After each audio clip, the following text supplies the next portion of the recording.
Hi students, today I want to discuss about the general form of do command.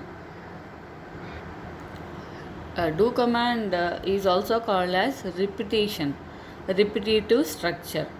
So the repetition executes the guarded commands repeatedly until none of the guards are true. So here the syntax for the do command is, here the syntax is do. G naught implies yes not. G naught is nothing but guard and implies yes not is nothing but statement. Okay, guard implies statement. So if many number of guards are available, many number of statements are available, then the syntax is like this. And in between one guard to another guard, we need to use the pipe symbol or brackets, pipe symbol or brackets.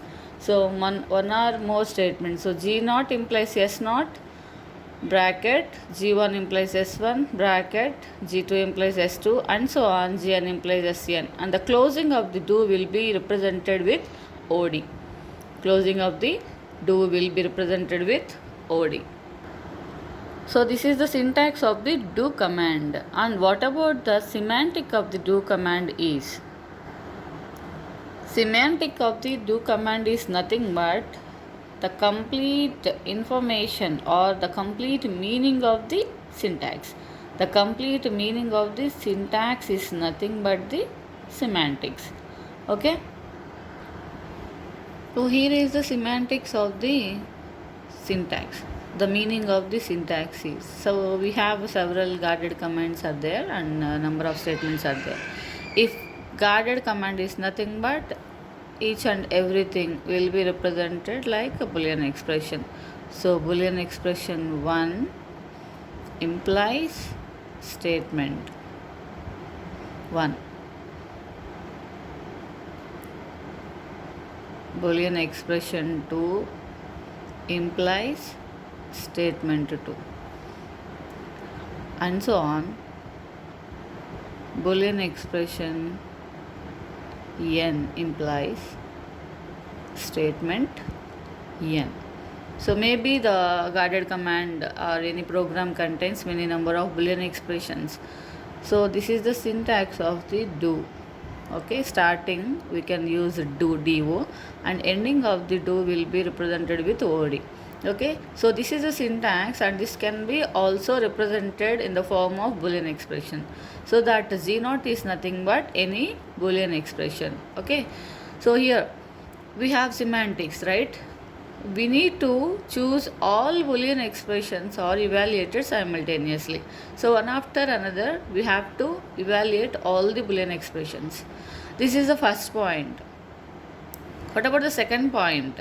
So the second point is, if one of the guarded command is true, the corresponding statement will be executed. Okay, if the one guard command is true, the corresponding statement will be executed. Okay, and the next point is, if more than one boolean expression is true, more than one boolean expression, okay, so maybe all are executed true value, then it will choose non-deterministically.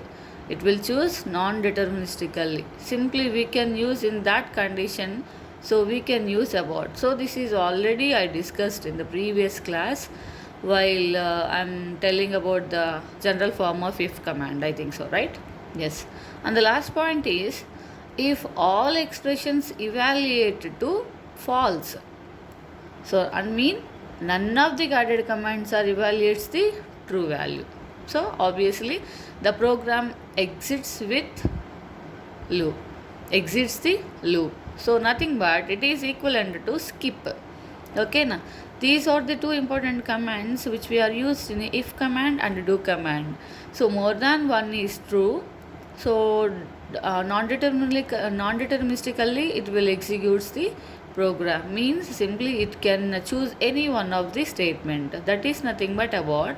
And whereas in the fourth one, if all expressions evaluate to false, completely opposite of the third one. So the program exits the loop. So simply it is nothing but it is equivalent to skip. Abort and skip are the two important statements. So the syntax of the do is like this, and the semantics is nothing but the complete information about the syntax. Okay. So for example, we have some code like the original code in a Euclidean algorithm. Let's see the Euclidean algorithm using do command. So this is the Euclidean algorithm. Here the variables are a comma b are the variables. Just we are assigning the values to the variables. So here capital A, capital B are the values to the variables. So here for example we have a do. Using do we need to write some syntax, that is it is a boolean expression, that is a less than b. If a less than b, then b equal to b minus a. Many number of guarded commands are there, so we can use the square bracket. That is b less than a implies a equal to a minus b. So this is one guarded command with statement, and this is another guarded command with another statement, and closing of the do will be od. Okay, so this repetition ends. So here a less than b means if b is greater than, the syntax is b equal to b minus a. If b less than a, here a is a maximum value, then a equal to a minus b. So when this repetition ends, so here we can see the synchronizing two infinite cycles. Those are b equal to b minus a and a equal to a minus b. So when it is to be true, so Discustra also see this algorithm. It is a way of synchronizing two infinite cycles. These are the b equal to b minus a and a equal to a minus b. So these are the two important differences, infinite cycles. This repetition ends when a equal to b.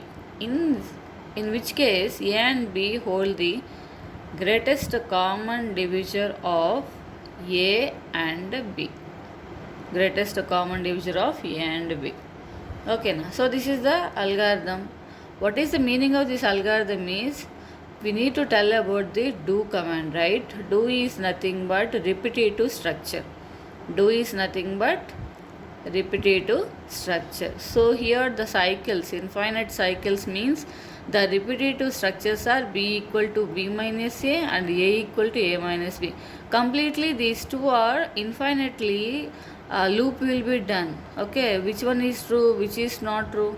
So when these two conditions are true means if a equal to b only, then it will be true for finding the GCD of a and b. So this is the example, nothing but how the repetition will be done inside the program, right?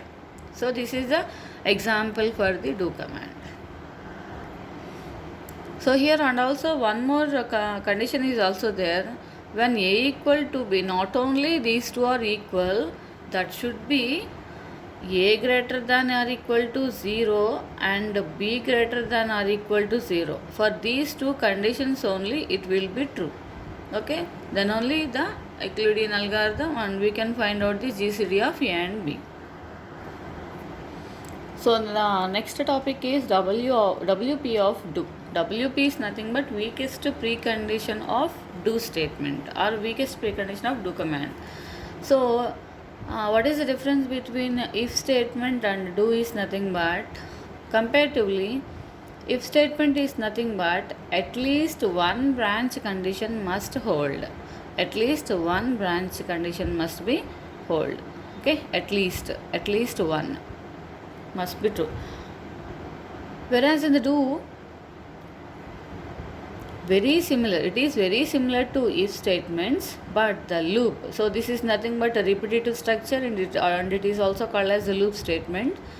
So the loop is repeatedly until all conditions are fail.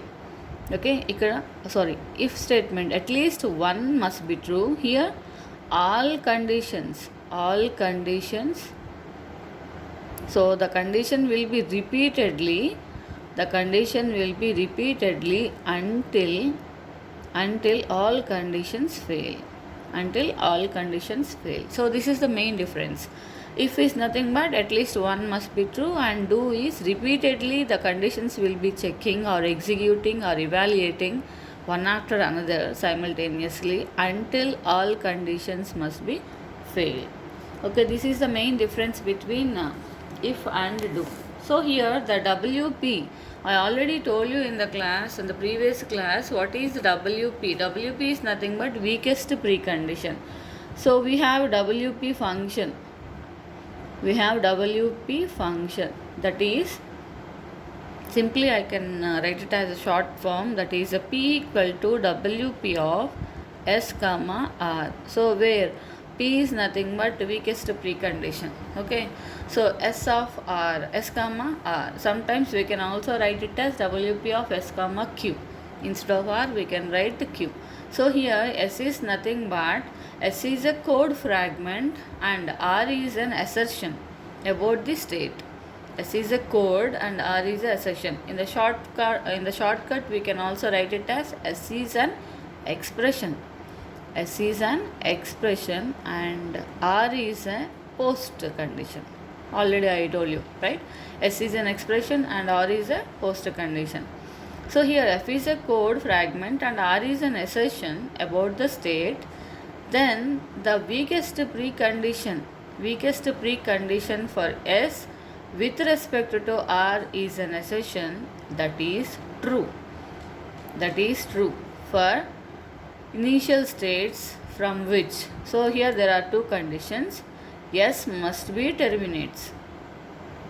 S must be terminates, and executing the S, it produces the another state which is satisfying the R.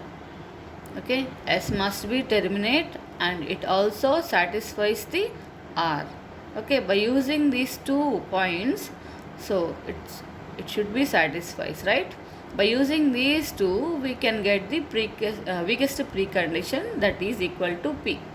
Okay, that is, so here weakest precondition P is a function of S and R. So that can be represented with P equal to WP of S comma R.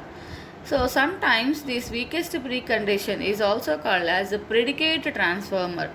This weakest precondition is also called as predicate transformer. So in the next topic I will tell you in the next video. Thank you.